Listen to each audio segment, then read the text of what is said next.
오늘은 그 사역자의 영성이라는 주제로 좀 나누고자 합니다. 여기서 사역자를 교육자로 봐도 무방해요.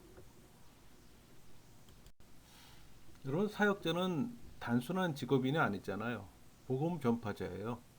또 성경의 해석자로서 거룩한 직분의 소유자입니다. 그러므로 사역자는 하나님의 보내심을 받아 또 분명한 소명을 가지고 있어야 하는 겁니다.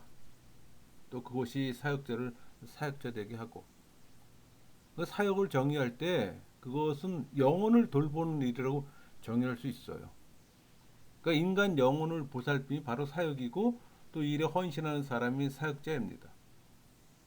우리는 목사를 호칭할 때 목사 패스터와 사역자 미니스터를 같은 의미로 사용하고 있어요. 그러나 어원은 다릅니다. 또 사용하는 것도 다르고. 그러니까 차이점으로는 목사는 교회 일원으로 성경에 언급된 직분이에요.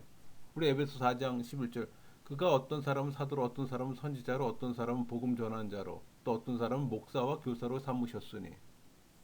그러니까 사역자는 교회 일원이나 누구나 사역자 한다는 의미로 또 직능이나 기능으로서도 언급하고 있어요. 그러니까 신약 성경에 나타난 이 사역자를 살펴보면 한 세 가지로 번역되는데, 그 하나가 디아코네인, 그러니까 목사의 직, 뭐 목회, 봉사자라는 뜻을 갖고 있습니다. 근데 이 디아코네 이 단어는 복음서에서는 종으로, 바울 서신에서는 디아코니아스, 그러니까 목회, 봉사자로 언급돼요. 그게 우리 누가복음 10장 40절. 나 혼자 일하게 두는 것을 생각하지 아니하시나이까 그를 명하사 나를 도와주소 하소서. 또 에보 4장 12절. 이는 성도를 온전하게 하여 봉사의 일을 하게 하며. 그러니까 봉사자로 표현되잖아. 그러니까 이 단어가 목사의 어원이 되는 가장 직접적인 원인은 왕의 종이라는 의미입니다.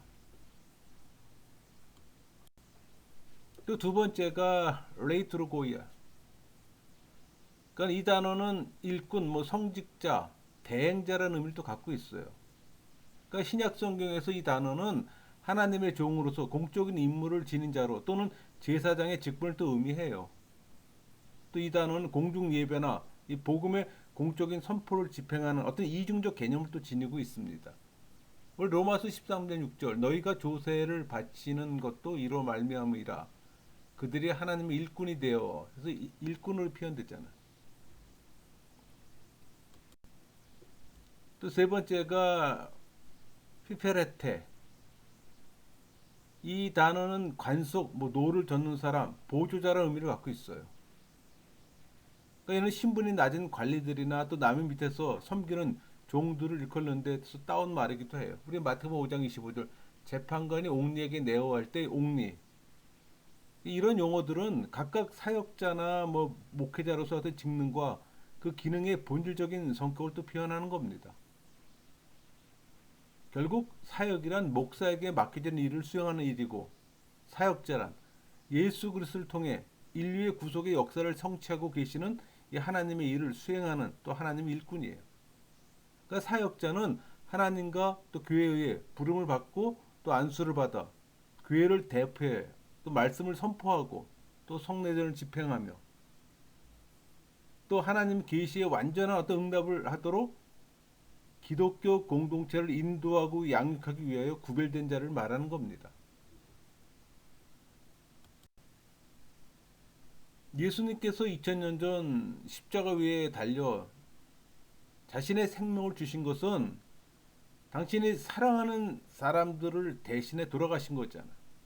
그러니까 주님께서 아직 이 세상에 계셨을 때 사람들을 부르셨어요. 우리 마가복음 3장 14절, 이에 열두를 세우셨으니 이는 자기와 함께 있게 하시고 또 보내사 전도도 하며. 그러니까 요한복음에 나오는 기도에서 40번 이상이나 열두 제자에 대해서 언급했어요.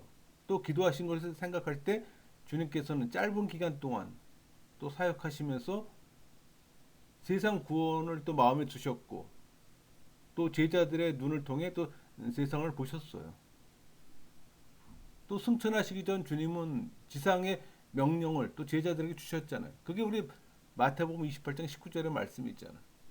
그러므로 너희는 가서 모든 민족을 제자로 삼아 아버지와 아들과 성령의 이름으로 세례를 베풀고, 이 명령이 제자를 삼아 또 복음을 모든 족속에게 전하시고자 하는 주님의 구원의 계획이었던 겁니다. 또 이것이 성경의 매 페이지마다 또 고동치는 분명한 또 하나님의 계획인 겁니다.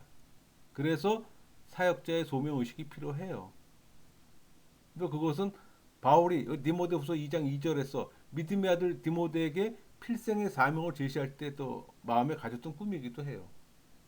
또 내가 많은 증인 앞에서 내게 들은 바를 충성된 자들에게 부탁하라.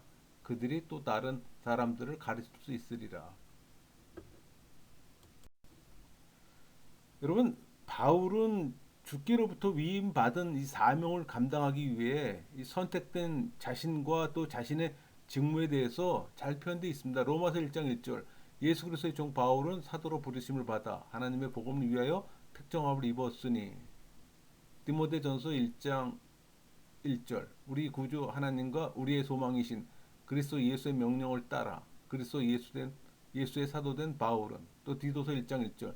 하나님의 종이요 예수 그리스도의 사도인 나 바울이. 그러니까 바울의 신앙적 소명 의식은 사역자들의 소명 의식에 대해 또 사명감을 새롭게 합니다.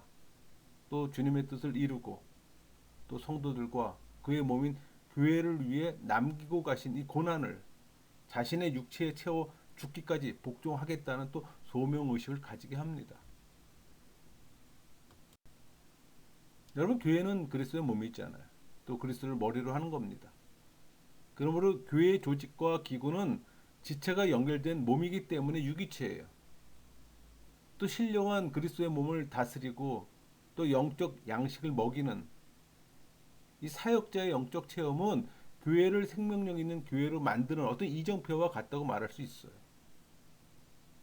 그러니까 성령의 은사는 그리스도의 몸된 교회 안에서 또 활동하기 위해 하나님의 은혜로 또 주어진 성령의 선물입니다. 그러니까 성령의 은사를 알게 될 때 또 사역자로서의 보람을 느끼며 또 풍성한 생명을 소유하고 또 하나님의 뜻을 깨닫게 돼요. 그래서 여러분, 사역자는 성령의 지배를 받는 삶을 살아야 하는 겁니다. 그게 생활화가 돼야 되는 거예요. 만일 사역자가 성령의 지배를 소홀히 할 때는 사역자의 직무를 망각해 버리게 되는 겁니다. 그땐 이미 사건이 되는 겁니다. 여러분, 사역자가 성령의 지배를 받게 되면 교회는 모든 신자가 영적 사명을 자각하게 되고 또 은혜를 체험하게 돼요. 또 교회가 성장하며 또 하나님의 뜻을 찾아 또 하나님께 영광을 돌리게 됩니다. 그러니까 사도 바울이 자기 자신의 영적 체험을 잘 고백한 말씀이 갈라디아 2장 20절 있잖아요. 내가 그리스도와 함께 십자가에 못 박혔나니 그런즉 이제는 내가 사는 것이 아니요 오직 내 안에 그리스도께서 사신 것이라. 이제 내가 육체 가운데 사는 것은 나를 사랑하사 나를 위하여 자기 자신을 버리신 하나님의 말씀을 믿는 믿음 안에서 사는 것이라.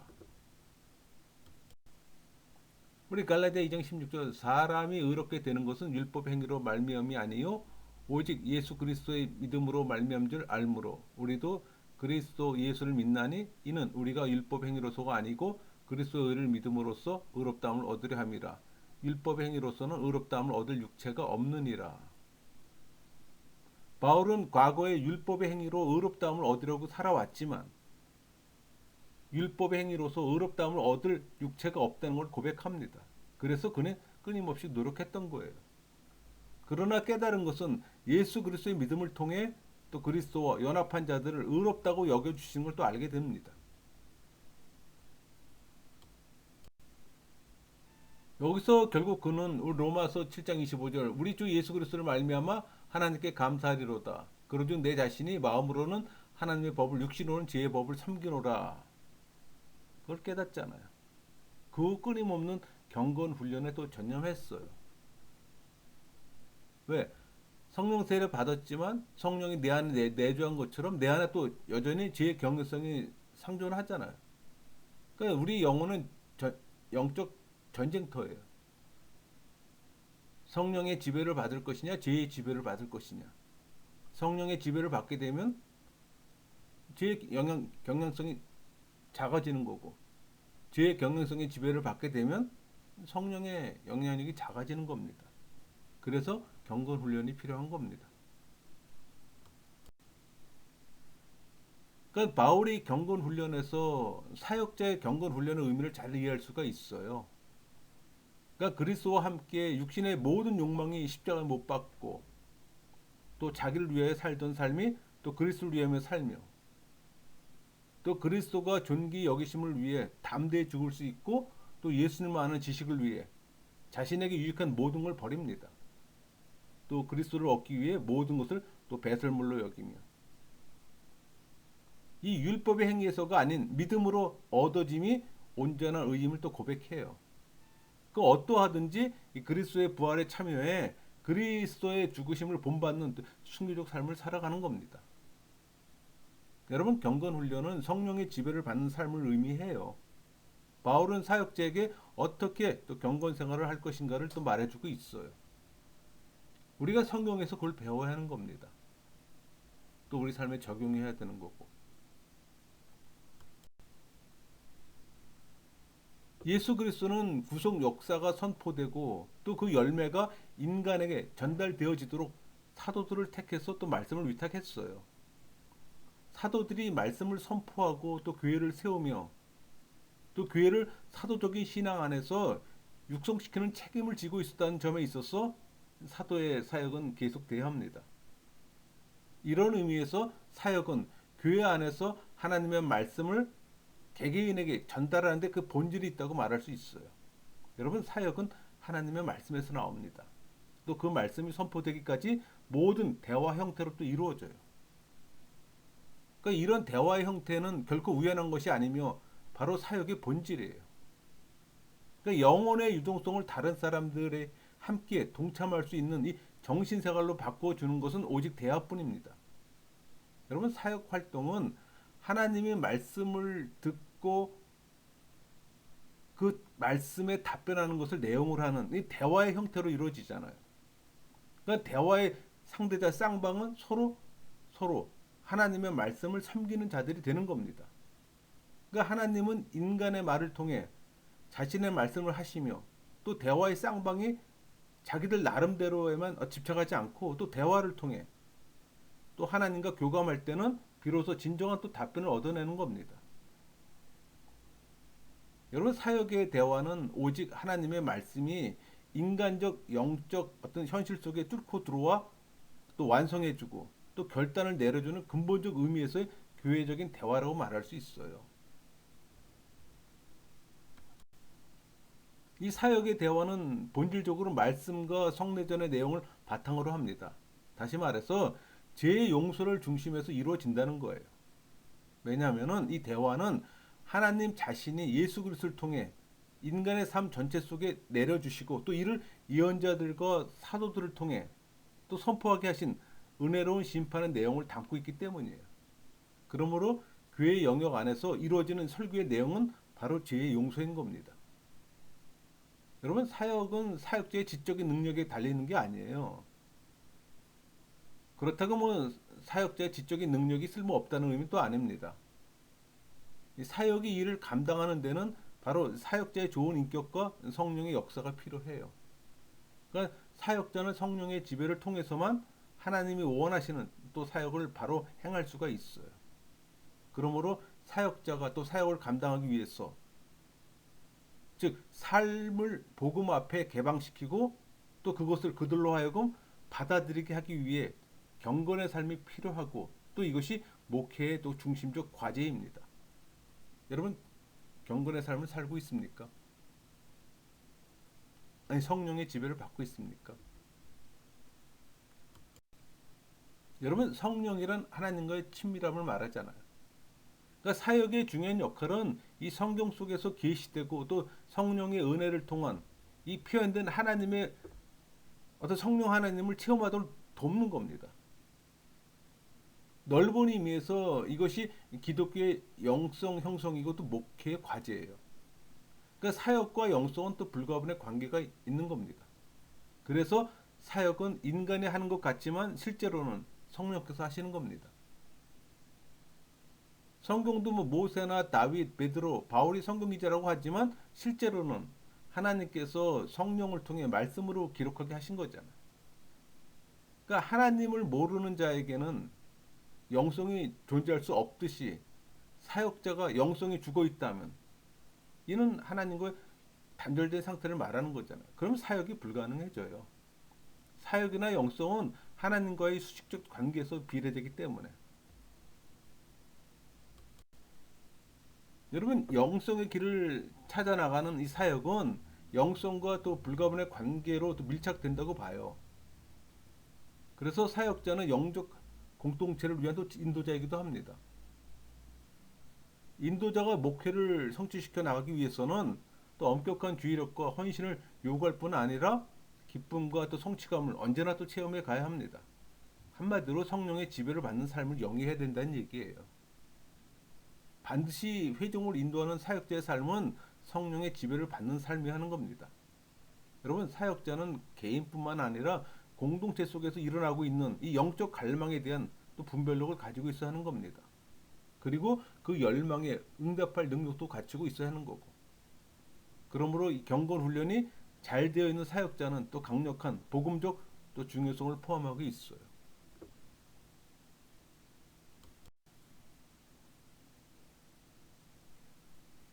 여러분, 영성이란 하나님과 친밀함을 말한다고 지금 몇 번 말했습니다. 그러니까 하나님께서 그리스도인 모두의 자기와 어떤 올바른 영적인 관계 속에서 또 살아가며 또 성장하길 원하잖아요. 그러니까 하나님과 올바른 관계는 하나님을 전적으로 신뢰하고 내 마음과 뜻을 다해 내 몸을 다 바쳐 주를 사랑하는 겁니다. 그러니까 하나님과 올바른 관계는 이웃과의 관계를 또 포함해요. 왜? 이웃과의 관계는 하나님과 올바른 관계에서 나온 결과이기 때문에. 인간은 죄인이기 때문에 이웃을 참으로 사랑할 수도 없고 자기 자신만을 사랑하는 것 뿐입니다. 그러므로 하나님의 도우심을 받아야만 하나님을 사랑할 수 있고 이웃을 사랑할 수 있는 능력도 받을 수가 있는 거예요. 그렇기 때문에 물과 성령으로 거듭나지 않은 사람은 영성을 가질 수가 없는 겁니다. 우리 요한복음 3장 5절 예수께서 대답하시되 진실로 진실로 내게 이르노니 사람이 물과 성령으로 나지 아니하면 하나님 나라에 들어갈 수 없느니라. 여러분, 성령의 역사가 있으면 성령 세례와 성령 충만을 체험할 수 있고 또 계속 영적으로 성장할 수 있잖아요. 이 경건 훈련은 성령의 지배를 받는 훈련이면서 동시에 또 우리를 변화시킬 수 있도록 하나님께 자신을 드리는 훈련입니다. 그러니까 예수 그리스도 안에서 구체화된 이 하나님의 형상을 회복해가는 이 삶의 과정이 기독교 영성의 핵심이에요. 그러니까 모든 경건 훈련은 예수 그리스도를 삶의 중심에 오게 하는 겁니다. 또 하나님과 인간과 이 피조물과의 깊은 교감과 또 연대성을 갖도록 돕는 또 전인적인 훈련이기도 해요. 그러니까 경건 훈련을 통해 사역자는 하나님과의 바른 관계를 또 유지하며 또 성령의 지배를 받게 되며 또 목회 생활 속에서 하나님을 보여주는 삶을 또 살게 되는 거고, 그럼 그게 또 목회의 승리를 가져옵니다. 또 사역자의 기도 훈련이 중요해요. 묵상이 인간의 생각과 언어에 의존하지 않고 자신을 하나님을 향해 여는 방법이라면 이 구성 기도는 인간의 생각과 말을 통해 하나님께 자신을 드러내는 거잖아요. 이 구성 기도는 믿음의 영혼이기에 그것을 소홀히 하는 것은 진실한 종교의 붕괴를 또 의미합니다. 여러분, 구성 기도는 명령이에요. 또 그것은 신적인 은총이 부어짐으로 또 가능해지고 또 영적인 생활의 기본은 기도잖아요. 그러니까 이 제자들이 예수님에게 기도하는 법을 가르쳐 줄 걸 또 요청했고 그 요청에 또 예수님이 반응했잖아요. 그러니까 우리도 기도 훈련을 해야 하는 겁니다. 참된 기도는 또 예수님이 제자들에게 가르친 기도의 생활입니다. 그러니까 침묵 기도의 중요한 부분은 하나님 아니 성령의 내적 음성에 귀를 기울이는 거예요. 그러니까 영적 공동체의 지도자인 교역자는 또 기도를 통해 집중 능력이나 또 어떤 개방성, 또 하나님을 향한 또 수용성을 또 익혀야 하는 겁니다. 싫든 좋든 매일 말씀 읽고 기도하세요. 그것은 경건한 삶과 또 사명을 위해서입니다. 그 외에는 길이 없어요. 그렇지 않으면 매일 시간을 낭비할 뿐입니다. 자신의 영혼을 소홀히 하지 마세요. 사역자는 세상 것으로 인해 바빠서는 안 되는 겁니다. 사역자가 가장 멀리 해야 될 말이 바쁘다는 얘기예요. 여러분 영혼이 성장할 수 있는 시간과 방법을 여러분 스스로에게 제공해 주세요. 더 이상 여러분의 영혼을 피폐하게 만들지 마세요. 침묵 기도는 언어보다 더 큰 능력의 통로입니다. 또 사역자의 경건 생활은 절대적입니다. 언제 어디서나 경우에 합당한 하나님의 말씀이 사역자 입에서 거침없이 흘러나와야 됩니다. 책망할 자에게는 책망의 말씀이, 위로받을 자에게는 위로의 말씀이, 용기가 필요한 자에게는 또 권면의 말씀이 사역자에게 나와야 하는 겁니다. 여러분 사역자는 말씀의 전문가예요. 그래서 말씀 속에 살아야 하는 겁니다. 사역자 입에서는 세상적인 것, 부정적인 말, 절망의 말이 아니고 긍정적이고 소망적이고 또 이렇게 세우는 격려와 또 사랑과 축복의 말씀이 흘러나와야 합니다. 여러분 세상의 화제로 충만한 사역자는 영을 죽이는 겁니다. 우리 시편 109편 17절 그가 저주하기를 좋아하더니 그것이 자기에게 임하고 축복하기를 기뻐하지 아니하더니 복이 그를 멀리 떠났으며 이 말이 응할 겁니다. 하나님 말씀에 충만하면 영혼을 깨우고 살리게 됩니다. 이런 하나님의 말씀이 사역자 입에서 넘치기 위해서는 성경을 더욱 열심히 읽고 묵상하며 또 성령의 지배를 받는 이 복음을 위한 순례자임을 또 인식해야 하는 겁니다. 여러분 하나님과 친밀함을 가진 사역자만이 교회를 살려요. 성령의 지배를 받는 사역자만이 살아납니다. 여러분 모두가 그런 사역자가 되기를 소망합니다. 말씀을 마치겠습니다.